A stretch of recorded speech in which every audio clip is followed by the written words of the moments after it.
نبی علیہ السلام نے فرمایا کہ اللہ تعالیٰ فرماتا ہے، یعنی حدیث قدسی ہے، فرمان اللہ کا ہے نبی علیہ السلام کی زبانی، کہ اللہ تعالیٰ فرماتا ہے کہ میں اپنے بندے کے گمان کے قریب ہوں جیسا وہ میرے بارے میں گمان کرے.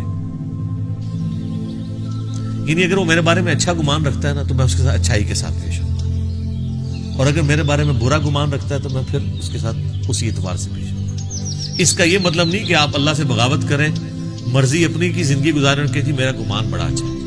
آپ کا کوئی اچھا گمان نہیں. آپ اگر اللہ کے جاننے والے ہو نا تو جناب اللہ بڑا ڈاڈا ہے.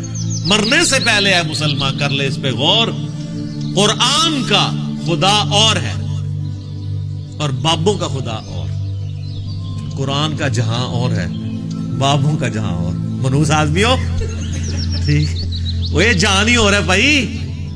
اچھا، تو بخاری مسلم کے الفاظ ہیں کہ میں بندے کے گمان کے قریب ہوں جیسا مجھ سے گمان کرے. اسی تو میں اکثر آپ لوگوں کو کہتا ہوں نا کہ آپ اللہ سے دعا کریں اللہ میں بغیر حساب و کتاب کی جنت میں داخل فرما. آمین ثم آمین. بس یہ گمان رکھیں اے اللہ میں اس قابل نہیں ہوں. کوشش رکھیں گمان اچھا رکھیں. اچھا، پھر بخاری مسلم کی اس حدیث کے آگے الفاظ ہیں کہ جب میرا بندہ مجھے دل میں یاد کرتا ہے نا میں اسے دل میں یاد کرتا ہوں، اور جب وہ کسی مجلس میں اوپنلی مجھے یاد کرتا ہے تو میں اس سے بہتر مجلس فرشتوں کی مجلس میں اسے یاد کرتا ہوں. سبحان اللہ. پھر آگے الفاظ ہیں جب میرا بندہ میری طرف ایک بالشت بڑھتا ہے میں اس کی طرف ایک ہاتھ بڑھتا ہوں،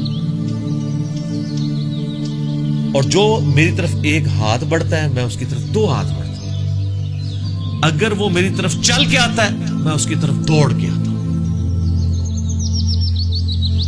تو یہ اللہ تبارک و تعالیٰ نے پروٹوکول انسان کو دیا. مسلم شریف میں آگے الفاظ ہیں کہ پھر وہ میری بارگاہ میں اگر اس حال میں پیش ہوا کہ اس نے میرے ساتھ کسی کو شریک نہ ٹھہرایا ہوا تو میں اس قدر مغفرت کے ساتھ اس کے ساتھ ملاقات کروں گا. بڑی بات ہے. اور ترمذی میں الفاظ ہیں کہ اگر میرا بندہ زمین و آسمان گناہوں سے بھر دے، سر اس سے زیادہ کوئی نہیں کر سکتا نا گناہ، اور اس نے شرک نہ کیا ہوا نا تو میں اس کے ساتھ مغفرت کے ساتھ پیش آؤں گا. اچھا، اس سے بعض لوگ یہ سمجھتے ہیں بس شرک نہ کرو اور جو مرضی کرو. سر نماز چھوڑنا بھی شرک ہے. نماز چھوڑنا کس کی پیروی اور عبادت ہے؟ شیطان کی. شرک کر دیا آپ نے. ڈاکٹر سرار صاحب ایک جملہ بولا کرتے تھے، میں کہتا ہوں نہیں، وہ گولڈن کوٹ ہے ان کا. وہ کہتے تھے دنیا کا ہر خیر توحید کے شجر مبارکہ کی شاخ ہے، اور دنیا کا ہر گناہ شرک کے شجر خبیثہ کی شاخ ہے. یہ کیوں آیا قرآن میں؟ افرائیت من اتخذ الہہ ہوا. اے نبی اس شخص کو دیکھا جس نے اپنی خواہش نفس کو اپنا خدا بنا لیا. جو بندہ فجر کے وقت اپنی نیند چھوڑ کے اٹھتا نہیں ہے نا، اس نے نیند کو اپنا خدا بنا لیا، گویا کہ وہ اس درجے میں شرک میں مبتلا ہو گیا. اسی تو ابراہیم علیہ السلام کو کہا گیا ہے وَمَا كَانَ مِنَ الْمُشْرِكِينَ. ایک کہنے بڑی چھوٹی گل ہے، اسی بھی سارے دعویٰ کرنے جی مَا كَانَ مِنَ الْمُشْرِكِينَ میں ہم بھی ہیں. نہ جناب، ابراہیم علیہ السلام ایسے پکے مواحد تھے کہ اگر بیٹی کی قربانی کی باری آئی تو اس کو ذبح کرنے کے لیے تیار ہو گئے. بچے کو بیابان میں چھوڑنے کی باری آئی ادھر تیار ہو گئے. یعنی انہوں نے کہیں پہ اپنی مرضی رکھی نہیں ہے. اس لیے اللہ نے ان کو کہا کہ وَمَا كَانَ مِنَ الْمُشْرِكِينَ. ورنہ سے اللہ فضل لکھاں تو تمہیں اتنے بھی مواعد مل جان گے، پر ابراہیم والا مواعد نہیں ملے گا. جو وَمَا كَانَ مِنَ الْمُشْرِكِينَ کی ڈگری ہے وہ یہ ہے کہ انہوں نے کسی معاملے میں نفس کو آگے نہیں رکھا. تو سر یہ آپ کو کروڑوں میں بھی ایک ملنا مشکل ہو جائے گا. تو اس بندے کے لیے تو واقعی پھر کیا ہی بات ہے اس کی جو اس لیول کا مواحد ہو جائے. وَمَا كَانَ مِنَ الْمُشْرِكِينَ.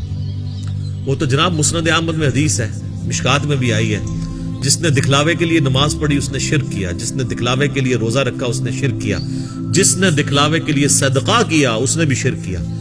حالانکہ جو نماز پڑھ رہا ہوتا ہے وہ اس بندے کی عبادت نہیں کر رہا ہوتا جس کو وہ دکھانا چاہ رہا ہوتا ہے. ابن ماجہ میں تو یہاں تک حدیث ہے کہ اگر کسی نے اپنا سجدہ یا نماز لمبی کر دی نا اس خیال سے کہ اسے کوئی دیکھ رہا ہے تو وہ بھی شرک میں چلی جائے گی. اور اللہ کہے گا یہ اسی کے لیے پڑھی ہے. اچھا، اللہ کتنا ڈاڈا ہے. حالانکہ اللہ سے آپ ڈیبیٹ تو کر سکتے ہیں کہ اللہ اس کے لیے کیسے پڑھی ہے.